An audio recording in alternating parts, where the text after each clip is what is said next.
નમસ્કાર વિદ્યાર્થી મિત્રો, અગાઉના વિડીયોમાં આપણે મૂડી બજાર તેમજ ગૌણ કે શેર બજાર છે તેના વિશેની માહિતી મેળવેલી હતી. આજના વિડીયોમાં આપણે ડીમેટ ખાતું શું છે તેના વિશેની સમજૂતી મેળવીએ.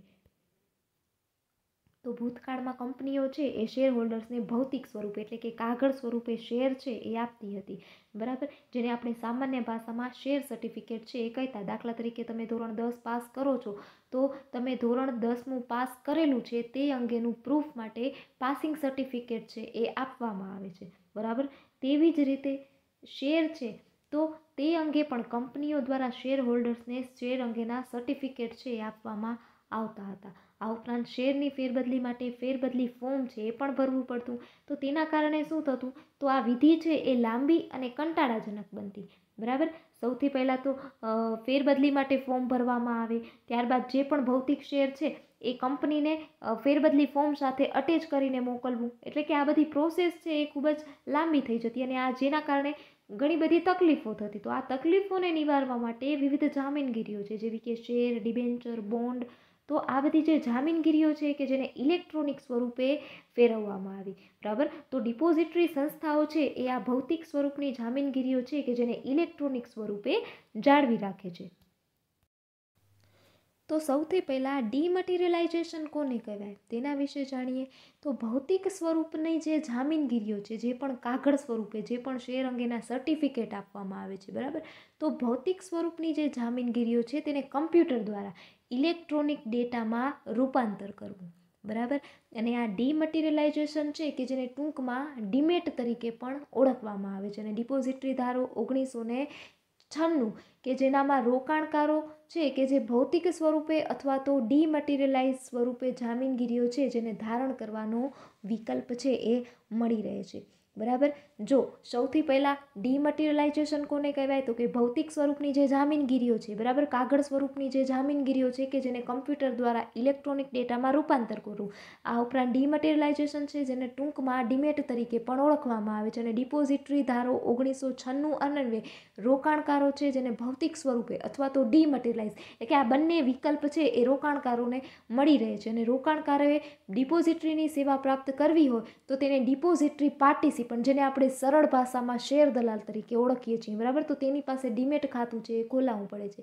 અને ડિપોઝિટરી પાર્ટિસિપન્ટ છે એ ડિપોઝિટરીના એક એજન્ટ છે અને ડિપોઝિટરી પોતાની પ્રતિનિધિ કે એજન્ટ મારફતે ડીમેટ અંગેની તે સેવા આપે છે. તો રોકાણકારે ડીમેટ ખાતું ખોલાવવા માટે વિનંતી કરતું ફોર્મ ભરીને ડિપોઝિટરી પાર્ટિસિપન્ટને આપવું પડે છે. અને શેરનું ખરીદ વેચાણ ઓનલાઈન કરવા માટે ડીમેટ ખાતું છે એ ખોલાવવું પડે છે. ત્યારબાદ ડિપોઝિટરી અંગેની સમજૂતી મેળવીએ.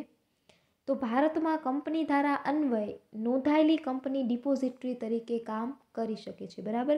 કે જે સેબી દ્વારા જેને નોંધણીનું પ્રમાણપત્ર મળ્યું હોય, બરાબર, જેની નોંધણી થયેલી હોય તેવી જ કંપની છે એ ડિપોઝિટરી તરીકે કામ છે એ કરી શકે છે. ડિપોઝિટરીનો કાયદો છે એ ઓગસ્ટ 1996થી અમલમાં આવ્યો. વિદ્યાર્થી મિત્રો, આ પ્રશ્ન પૂછાઈ શકે છે કે ડિપોઝિટરી કાયદો છે એ ક્યારે અમલમાં આવ્યો, તો કે ઓગસ્ટ 1996થી. અને ડિપોઝિટરીએ તેની કામગીરી શરૂ કરતાં પહેલાં સેબી છે કે જેની પાસેથી નોંધણીનું પ્રમાણપત્ર મેળવવું પડે છે.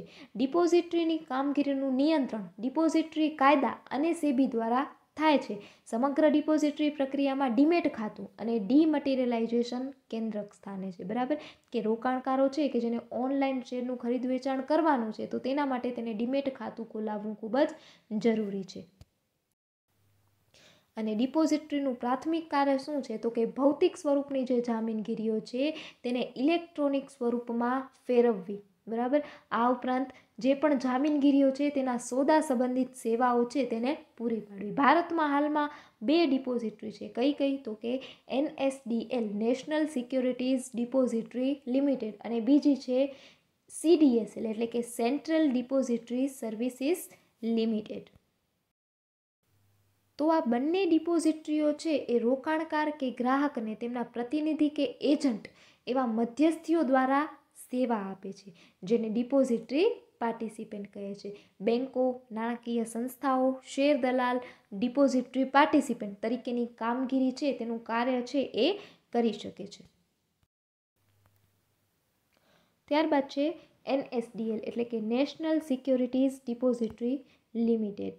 તો NSDL છે એ કંપની દ્વારા અન્વયે સ્થપાયેલી એક જાહેર કંપની છે અને તેની નોંધણી છે એ સેબીમાં 1996માં થઈ હતી અને તેની સ્થાપના છે એ NSE એટલે કે નેશનલ સ્ટોક એક્સચેન્જ અને કેટલીક નાણાકીય સંસ્થાઓ છે કે જેના સહયોગથી કરવામાં આવેલી, બરાબર. અને તેની સ્થાપના છે એ કંપની દ્વારા અન્વયે જાહેર કંપની સ્વરૂપે થયેલી છે. તેના કારણે તેનું સંચાલન છે એ બોર્ડ ઓફ ડિરેક્ટર્સ એટલે કે સંચાલક મંડળ છે તે કરે છે અને NSDL છે એ તેના કાર્યો તેના દ્વારા નિમાયેલા જે ડિપોઝિટરી પાર્ટિસિપન્ટ છે તેના દ્વારા કરાવે છે અને ફીની વસૂલાત છે તે પણ તેની પાસેથી કરાવે છે, નહીં કે રોકાણકાર કે ગ્રાહકો પાસેથી, બરાબર. એટલે કે રોકાણકારે ફી પેટે NSDLને પ્રત્યક્ષ રીતે કોઈ ખર્ચ છે એ નથી ચૂકવવો પડતો. એટલે કે ડિપોઝિટરી પાર્ટિસિપન્ટ છે એ ગ્રાહક કે રોકાણકારો પાસેથી ફી પેટે રકમ વસૂલ કરે છે અને આ સંસ્થા છે એ ડીમટીરિયલાઇઝેશન, રીમટીરિયલાઇઝેશન કે ઇલેક્ટ્રોનિક રીતે સોદાની પતાવટ, હકના શેર હોય કે બોનસ શેર હોય, બરાબર, તેને ગ્રાહકના ખાતામાં જમા આપવા, ગ્રાહકનું ખાતું છે તેને પોસ્ટપોન સ્થગિત કરવું વગેરે જેવી સેવાઓ છે તે ઓનલાઈન રીતે પૂરી પાડે છે. ત્યારબાદ છે CDSL એટલે કે સેન્ટ્રલ ડિપોઝિટરી સર્વિસીસ લિમિટેડ કે જેની સ્થાપના છે એ મુંબઈ શેર બજાર અને બેન્કોના સહયોગથી 1999માં કરવામાં આવી, જેનો ઉદ્દેશ છે એ રોકાણકારોને સવલતભરી એટલે કે સુવિધાયુક્ત સેવાઓ અને તેની સલામતી છે તેના હિતોનું રક્ષણ છે તે થાય તે માટેનો તેનો મુખ્ય ઉદ્દેશ છે. અને તેની સાથે નોંધાયેલા પાર્ટિસિપન્ટ છે કે જેની યાદ વખતો વખત અને વેબસાઇટ છે તેના ઉપર પ્રસિદ્ધ કરવામાં આવે છે. CDSL છે એ સમગ્ર ભારતમાં ઓનલાઈન ડિપોઝિટરી તરીકેની સેવાઓ છે એ પૂરી પાડે છે અને સમગ્ર દેશમાં CDSL અને NSDL છે કે જે ડિપોઝિટરી પાર્ટિસિપન્ટ તેમની સાથે ઇલેક્ટ્રોનિકલી જોડાયેલા હોવાથી રોકાણકારો છે કે જેને ઘર આંગણે ડિપોઝિટરીની તમામ સેવાઓ છે તે પર્યાપ્ત રીતે ઉપલબ્ધ બને છે. એટલે કે NSDL અને CDSL છે એ દરેક વ્યવહાર છે તેના પર નજર રાખે છે. ત્યારબાદ ડિપોઝિટરી સેવાઓ છે તેના વિશેની માહિતી મેળવીએ. તો પહેલું છે ડીમટીરિયલાઇઝેશન અને રીમટીરિયલાઇઝેશન, બરાબર. ડીમટીરિયલાઇઝેશન કોને કહેવાય? જે આપણે અગાઉ ચર્ચા કરી કે ભૌતિક સ્વરૂપની જે પણ જામીનગીરીઓ છે, શેર કે ડિબેન્ચર છે, બરાબર, તેને ઇલેક્ટ્રોનિક સ્વરૂપમાં ફેરવવી અથવા તો ઇલેક્ટ્રોનિક સ્વરૂપે તેનું રૂપાંતર કરવું, બરાબર. એટલે કે ડીમેટ ખાતું છે કે જેમાં આ બધી જામીનગીરીઓ છે કે જેની જાળવણી કરવામાં આવે છે, જેના કારણે આ જામીનગીરીઓ છે તેને ચોરાઈ જવાનો કે નષ્ટ થવાનો કોઈ પણ પ્રકારનો ભય છે એ રહેતો નથી. જ્યારે ભૌતિક સ્વરૂપની જામીનગીરીઓ હોય, દાખલા તરીકે શેર સર્ટિફિકેટ કે જેને ચોરાઈ જવાનું કે નષ્ટ થવાનું કે ભય છે એ જોવા મળે છે, બરાબર. જ્યારે ઇલેક્ટ્રોનિક સ્વરૂપે જે પણ જામીનગીરી છે તેને કોઈ પણ પ્રકારનો ભય છે એ રહેતો નથી. એટલે કે ડિપોઝિટરી જામીનગીરીઓની જાળવણી કરતી બેંક ગણાય. જેવી રીતે બેંકમાં આપણા નાણાં છે એ સલામત રહે છે, તેવી જ રીતે ડિપોઝિટરી છે એ જામીનગીરીઓની જાળવણી કરતી બેંક છે એ ગણવામાં આવે છે. અને ડીમેટ સ્વરૂપે જળવાયેલી જે જામીનગીરી છે કે જે રોકાણકારની ઈચ્છા અનુસાર તેનું રીમટીરિયલાઇઝેશન એટલે કે ઇલેક્ટ્રોનિક સ્વરૂપે જે પણ જામીનગીરી છે તેને ભૌતિક સ્વરૂપમાં ફેરવવી એટલે કે ગમે ત્યારે તેનું રીમટીરિયલાઇઝેશન છે તે પણ થઈ શકે છે. ત્યારબાદ છે જામીનગીરીની સરળ ફેરબદલી એટલે કે ઓછા ખર્ચે જામીનગીરીઓ છે તેની સરળ અને ઝડપથી ફેરબદલી થાય છે. આ ઉપરાંત પેપર વર્ક છે તેમાં પણ ઘટાડો થાય છે, કેમ કે ફેરબદલી અંગેનું ફોર્મ છે, આ ઉપરાંત શેર અંગેના સર્ટિફિકેટ છે તે પણ બનાવવા નથી પડતા, બરાબર. પેપર વર્ક છે તેમાં સારો એવો ઘટાડો છે એ પણ જોવા મળ્યો છે. અને ભૌતિક શેરબદલી છે તેની સાથે સંકળાયેલા જે પ્રશ્નો છે તે પણ દૂર થાય છે. કેવા કેવા પ્રશ્નો? દાખલા તરીકે બનાવટી ફેરબદલી, ડુપ્લિકેટ શેર અંગેનું સર્ટિફિકેટ છે એ બનાવવામાં આવે છે, ખામીયુક્ત ડિલિવરી, એક એડ્રેસની જગ્યાએ બીજી જગ્યાએ જે પણ ડિલિવરી છે એ થાય છે. આ ઉપરાંત રોકાણકાર છે તે દલાલી ખર્ચ, ટપાલ ખર્ચ, કુરિયર ખર્ચ, બરાબર, આ ખર્ચ છે તે અંગેમાં પણ બચત છે એ જોવા મળે છે. આ ઉપરાંત ડિપોઝિટરીને કારણે ફક્ત એક જ શેર, સિંગલ શેર છે તેનો પણ વેપાર છે એ થઈ શકે છે. એટલે કે ઓછા ખર્ચે જામીનગીરીઓ છે તેની સરળતાથી ફેરબદલી છે એ શક્ય બને છે. ત્યારબાદ છે સોદાની ઝડપી પતાવટ. તો ડિપોઝિટરીને કારણે સોદા છે કે જેની ખૂબ જ ઝડપથી પતાવટ છે એ થઈ શકે છે, કારણ કે ડિપોઝિટરી પાર્ટિસિપન્ટ છે એ જામીનગીરીઓની ફેરબદલી ખૂબ જ ઝડપથી કરે છે. એટલે કે સોદાની પતાવટ છે એ પણ તરત જ થઈ જાય છે, ખૂબ જ ઝડપથી થઈ જાય છે. અને જામીનગીરીઓ છે એ તરત જ એક જગ્યાએથી બીજી જગ્યાએ તરત જ ખરીદનાર છે ત્યાંથી વેચનારથી ખરીદનાર એટલે કે ટૂંક સમયમાં જે વ્યવહાર છે એ થઈ શકે છે અને રોકડ છે તે પણ મળી રહે છે. એટલે કે રોકાણકારો છે એ કંપની સાથે પત્ર વ્યવહાર કરવાની જરૂર રહેતી નથી.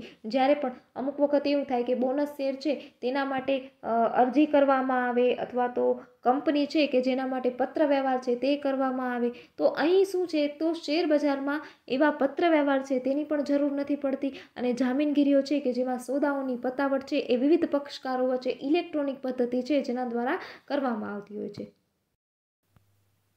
ત્યારબાદ છે ગ્રાહકના ખાતામાં નોંધ. તો રોકાણકારને કંપની તરફથી મળવાપાત્ર જે બોનસ શેર છે કે હકના શેર છે, આ ઉપરાંત જાહેર ભરણા દ્વારા ફાળવવામાં આવેલ શેર છે તેને ઇલેક્ટ્રોનિક પદ્ધતિથી ગ્રાહકના ખાતામાં જમા કરે છે. પહેલાં એવું હતું કે બોનસ શેર કે હકના શેર માટે પત્ર વ્યવહાર કરવો પડતો અથવા તો કંપની છે કે જેને અરજી કરવી પડતી. તો અહીં ઇલેક્ટ્રોનિક પદ્ધતિથી જ ગ્રાહકના ખાતામાં જે શેર છે તે જમા થઈ શકે છે. ત્યારબાદ છે ગીરો મૂકવાની સગવડ. તો જામીનગીરીઓ ગીરો મૂકવાની અને જામીનગીરીઓ ઉપર લોન લેવાની સગવડ છે એ આપે છે. બરાબર, જામીનગીરીઓ એટલે કે શેર કે ડિબેન્ચર છે જેને ડીમેટ ખાતામાં ગીરવે મૂકી અને લોન છે તેની સગવડ પણ પ્રાપ્ત થઈ શકે છે. ત્યારબાદ છે ખાતું સ્થગિત કે બંધ કરવાની સગવડ. તો એવું હોય કે લાંબા સમય માટે પરદેશ જવાનું થાય કે બહાર જવાનું થાય અથવા તો કોઈ કારણસર થોડા સમય માટે પણ જે ખાતું છે તેને બંધ કરવું હોય, બરાબર, તો ખાતું તેટલા સમય માટે સ્થગિત છે તે પણ કરી શકાય છે અને જરૂરિયાત અનુસાર ખાતું બંધ છે તે પણ કરાવી શકાય છે. ત્યારબાદ છે માહિતીની નોંધ અને સંગ્રહ. તો જામીનગીરીઓ સાથે સંકળાયેલા દરેક વ્યવહારની નોંધ ડીમેટ ખાતું રાખે છે. એટલે કે માહિતી સુરક્ષિત રહે છે અને જોઈએ ત્યારે સરળતાથી તેને મળી પણ રહે છે. એટલે કે ગમે ત્યારે માહિતી છે તેનો સંગ્રહ પણ થઈ શકે છે અને માહિતી છે એ સુરક્ષિત પણ રહે છે. ત્યારબાદ છે રોકાણકાર અને પતાવટ ગૃહ વચ્ચે કડી. બરાબર, રોકાણકાર અને પતાવટ ગૃહ એટલે કે ક્લિયરિંગ હાઉસ અથવા તો સેટલમેન્ટ હાઉસ. બરાબર, તો એ બંને વચ્ચેની એક કડી તરીકેની સેવા આપે છે. કેમ કે શેર બજારમાં જે પણ જામીનગીરીઓના સોદા થાય છે તેનું ખરીદ વેચાણ થાય છે, તો તે બંને વચ્ચેની એક કડી છે. ત્યારબાદ છેલ્લું છે ઇન્ટરનેટ દ્વારા સેવાઓ.